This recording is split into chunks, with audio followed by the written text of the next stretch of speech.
If you build Squarespace websites for a living, or if in fact you created more than 3 or 4 sites, and you're looking for a way of transferring content and styles from one website to another, then this tutorial may well be huge for you. It certainly was for me. As this is quite a promise, I will just quickly explain how we're going to do it, and then we'll jump in and tackle this head on. I am going to take a panel from an existing Squarespace 7.1 website that I don't really want to build out again from the ground up, and I want to then bring it into a new Squarespace 7.1 website.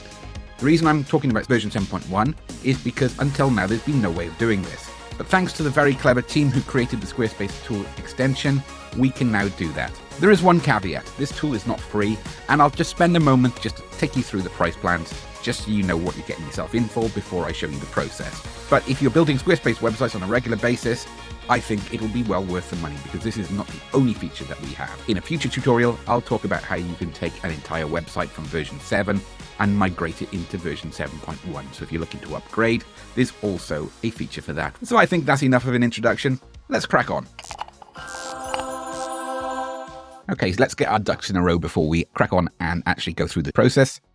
I'm going to be looking to take a page from this site, which is our Pixelhaze store, which in a bittersweet manner is going to be no longer existing within the next couple of weeks. So by the time you're watching this video, this website may no longer be around. The reason for that is predominantly feedback from students and customers. We are now able to bring everything in one house. So our entire Academy products, courses, and learning experiences are now going to all be in Pixelhaze Academy. It's been a huge job, but we are approaching the end, thankfully. What I would like to do is to bring some product-specific pages across from our store. We've got a Squarespace website builder page here, which is in a Squarespace 7.1 website. And as you can see, we've got quite a bit of content here that I'm looking to add to over the next few days. But in the meantime, we need to bring this across so we've got something to work from that's not starting from scratch. If this website was Squarespace 7.0, the older version, then that would have been easy enough because the Squarespace tools extension allows us to do that. But recently they've added a new test feature which allows us to bring that across. So what I'm looking to do is bring one panel across at a time and create a new page in our Academy site in the not linked section to start with, down here. And so that's what we're going to do first. We're going to just add a blank page. Now we've created that page, we are ready to go and grab the content. But before we do that, I thought I'd just show you the extension. It sits up here, and we're going to log into it in just a moment. I thought I'd bring you to the Squarespace website. Here we've got the 2 offerings for this extension.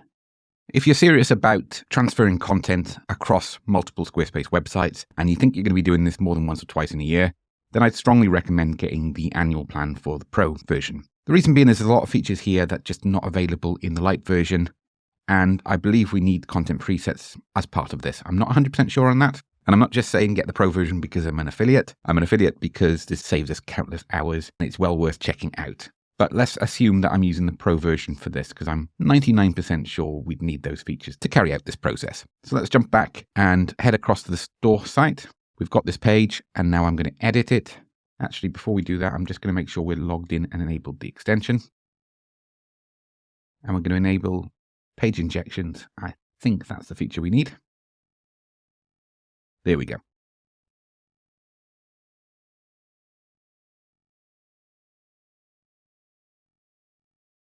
One thing I need to do sometimes is just to log into my Google account, just to enable all features on this tool.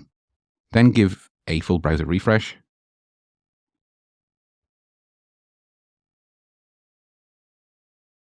So we have our page created here. We're ready to paste the content in. I've logged in via our Google account in this drawer here. If you haven't logged in already, you'll need to log in to enable this feature. Then we go back to our original site, and then we can copy section as available here. We can see that those sections now are copied in this drawer, so we know we've got those features. Now we can go back to our Pixelhaze Academy website, click Edit, and we can't see the pop-ups just yet. So if we add a new blank section, now we've covered what we're going to do. I'm now going to give you a how-to guide in each of the steps involved to take these panels from this page and bring them into our Academy site. If I was to go in and edit the page, you can see here that the features are no longer there. So first up, we need to keep it with the panel on the left-hand side and not go into edit mode. This allows us to copy section using the extension. We then go back to the Academy website, and without going in and editing the page, and if it's an empty page, we can insert a new section above or below.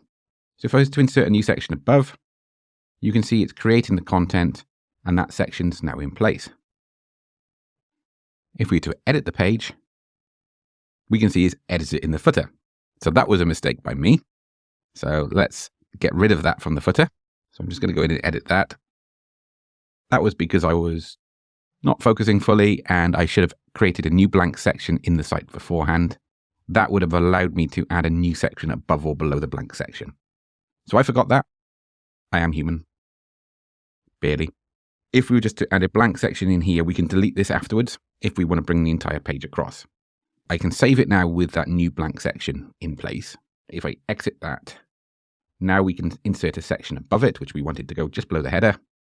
And we can see the new styling in place. Now the fonts are different to the other site. And if it used colors, they would probably be different as well. I'm not entirely sure on that. It's brought across the images, the background images, etc. So now with that in place, I can jump in to edit it. We've got full editing functionality of this section. So we're going to save that, exit out the edit mode again, head back, and you probably guessed it, we're going to rinse and repeat. So I'm now going to copy this second section, head across to our new site, and here we're going to insert it below the header. We're going to keep that blank section below because that keeps us anchored in on the page so we know where we are at. And there we go again, the content's in place. There's some styling inconsistencies with this site. We can see that the headings, font sizes are larger on the new site. So we need to do a little bit of tidying up there to get it to fit. It may be the site width looks to be different as well. So we can edit in now, and once again, the blocks are in place. So we can see here that the content doesn't span across as far because in the page style settings here, the site width is different. I can tighten that up afterwards, get it to fit perfectly so it's got that nice snug fit as well. But for now, we're just going to do it one more time. Copy this section, head back across to our new site, edit, and you've guessed it. Actually, I don't want to edit it. I can insert the section below. I'm just going to quickly go ahead and add the new sections. Just for rinse and repeat, I'll put this on a time lapse so you don't have to sit through it. Should only take a minute or two.